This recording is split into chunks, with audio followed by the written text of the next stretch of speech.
Hi everyone. So I'm going to take you through the process of creating kombucha. The first part of it, which is to make the black tea. And so this is a 3-liter kilner jar, and I'm using this because I want to be accurate in my measurement. So I'll fill this up with water.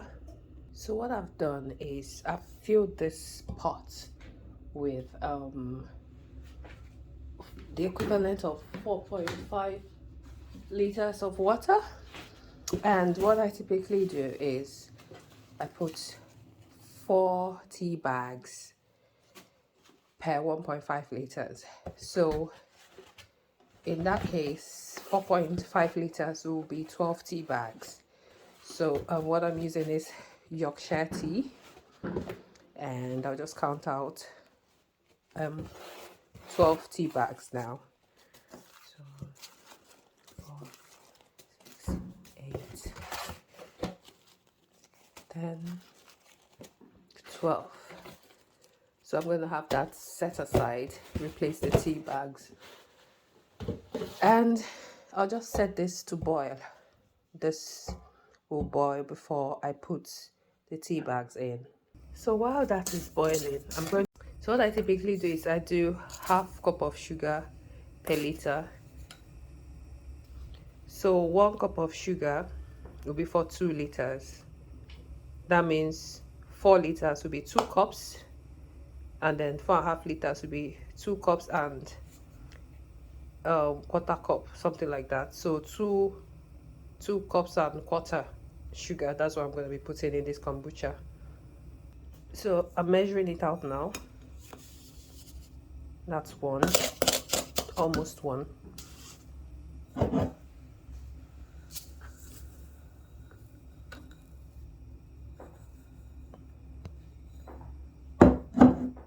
That's 2.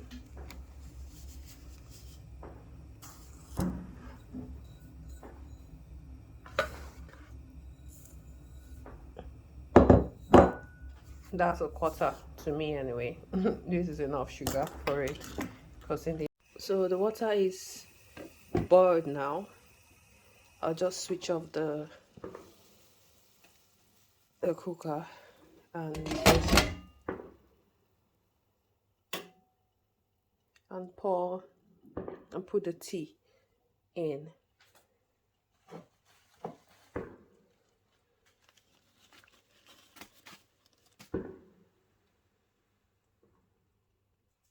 So this is Yorkshire tea. I'll just put that in and leave to brew on its own for about an hour till it gets cool. Really, a lot of people just do 20 minutes, but I don't think it does any harm to leave it for longer.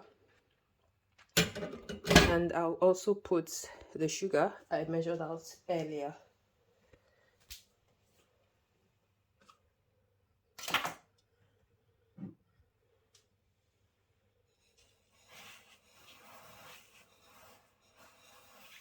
Remember, this is about 4.5 liters of tea. So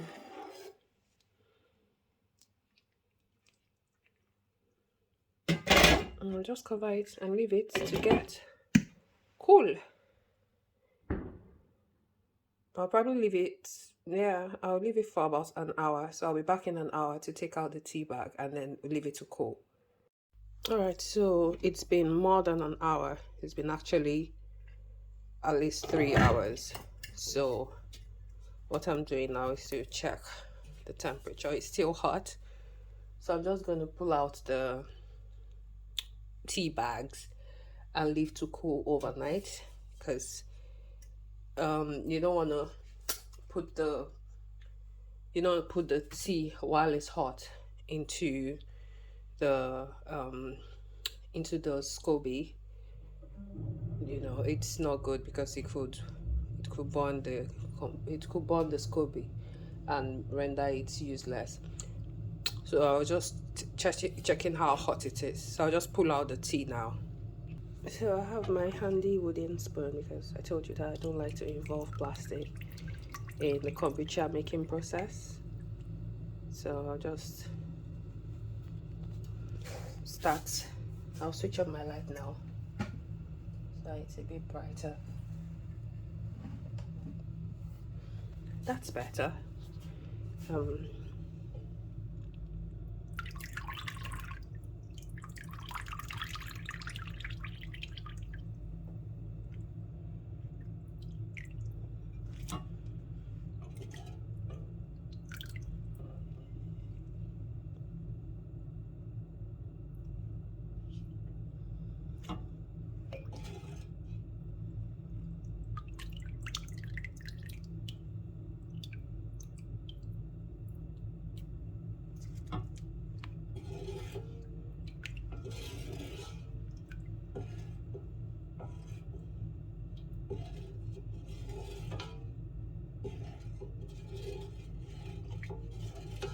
I was trying to see if there's a leftover tea bag. Yes, I've spotted it now.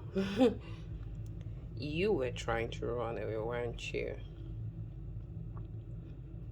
So yeah, these are all the tea bags. Just quickly count them to make sure it's everything.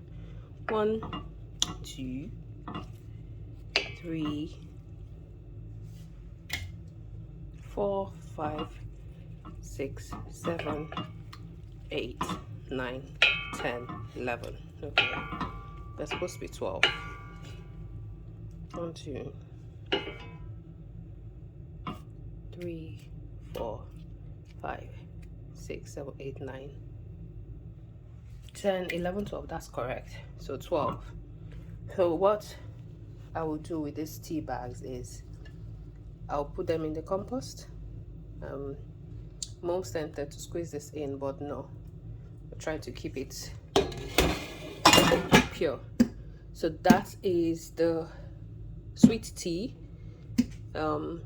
left. I'll leave it to cool down overnight and I'll be back in the morning. So this is the setup. Got ginger here. I was already pounding it and I decided to make this video. Got blueberries, the kombucha bottles for second fermentation, lemons, not very sexy but hey. And then this is the one that has been brewing for I think 3 weeks now or 2 weeks. Supposed to be 14 days, but I got a bit lazy, you know. And then this is manuka honey, optional. I might use it, I might not use it, who knows. So the plan is to make lemon and ginger flavor, blueberry flavor, and I'll see what I can do with the manuka honey. Now this is a makeshift funnel because I realized today I don't have a funnel in this house. I used to have a funnel, but with the move and all, I don't have a funnel anymore. So I have to think quickly because I have to do it today. So the next thing you're going to see is a picture. So I just thought to add that I always clean my store-bought, well, always, by always I mean maybe 98% of the time, but at least I wash it with salt. My store-bought fruit with a bit of apple cider vinegar and salt. This one is Flow Food Himalayan, pink Himalayan salt. It's just because maybe I'm paranoid, but I feel that these things go through a lot and they have a lot of chemicals on them. So it just gives me a bit of peace of mind. Just thought to add that. A few moments later, I wish I was good with all these graphics. I could probably do it, but we'll see. So now what I've done is I've poured in the kombucha, which was here, into here. So this is blueberry, this is ginger and lemon, this is ginger and lemon, this is ginger and lemon, no, this is ginger and honey, this is ginger and lemon, this is ginger and lemon, and this is blueberry and ginger. This is the empty thing that I was using for the first fermentation, and this is the Scoby. Look how gorgeous it is. So to explain, at this point you can actually drink the kombucha without the 2F fermentation. By 2F fermentation, I mean second fermentation. What the second fermentation does is it gives a flavor. So right now, this kombucha is ready to drink, even without all these things. But it just gives it a bit of vavavoom, you know, it flavors it. So what I'm doing with all this is to put natural flavor onto what is a ready-made product. Sorry, what is a ready-to-drink product, right? So now, this is the Scoby. Remember, I told you Scoby was what's Scoby again? Symbiotic culture of bacteria and yeast, right? So essentially, this is a living being, kind of. So yeah, this is it. So what I'm going to do now is I will close it. Hopefully I don't spill this one because I'm using one hand. So I tend to lock it. Well, I don't have the energy to do this with one hand, but I'll seal it, making sure there's a bit of space for air so that the fermentation can happen. And I'll move this to my shed because I'm not about to leave it here. Because the thing is, if you leave it for a week, I mean, as with any fermented products, imagine what you expect with something like beer. It's going to pour and mess up the wall. So I'm going to have to transport it to a different place, a different location where if it spills, it won't bother me. And then what then happens is while this is fermenting, you give it about, for me, I like things to ferment properly. Like I said, you can drink it. I tasted it. It tasted nice even without this. But I tend to like to ferment things a lot, like properly, so that it just kind of has there's extra kick that comes in. I mean, this is already carbonated, right? Like when you open it, it goes, just makes you feel like I'm drinking alcohol without alcohol, right? That kind of thing. So it's just my thing. You don't have to do it to a fermentation. And you can see why kombucha is relatively expensive. The ones you get in stores are about £3, 400 ml bottle. That's literally because of the time it takes. This whole process has already taken me at least 3 weeks. This is probably week 4, and there's at least one more week on top for the 2F fermentation. Bear in mind, there's the whole thing where some bottles burst with the pressure, all sorts. So let me not babble. This is the Scoby. This Scoby now, I can use it to make 2 of this because the juice itself is enough to start another one. And then this Scoby, I can divide it into 2 because I don't know if you saw how it was before, but that's growing another one. So I can divide it into 2 and literally start another batch of this. So this is water already boiling. This is my Yorkshire tea, which I'll use to start a new batch. So that's it really. I just need to cover this and take it to the shed and let it ferment. And kombucha is ready. Like I said, you don't have to do the second fermentation. Second fermentation is just for the flavor. It tastes amazing. I tasted it, trust me. Even though I don't drink alcohol anymore by choice, but I tasted it and it tastes good. Because during this process, you put sugar as part of making the tea before it warms up, and you put it in here. It's in the other pictures anyway.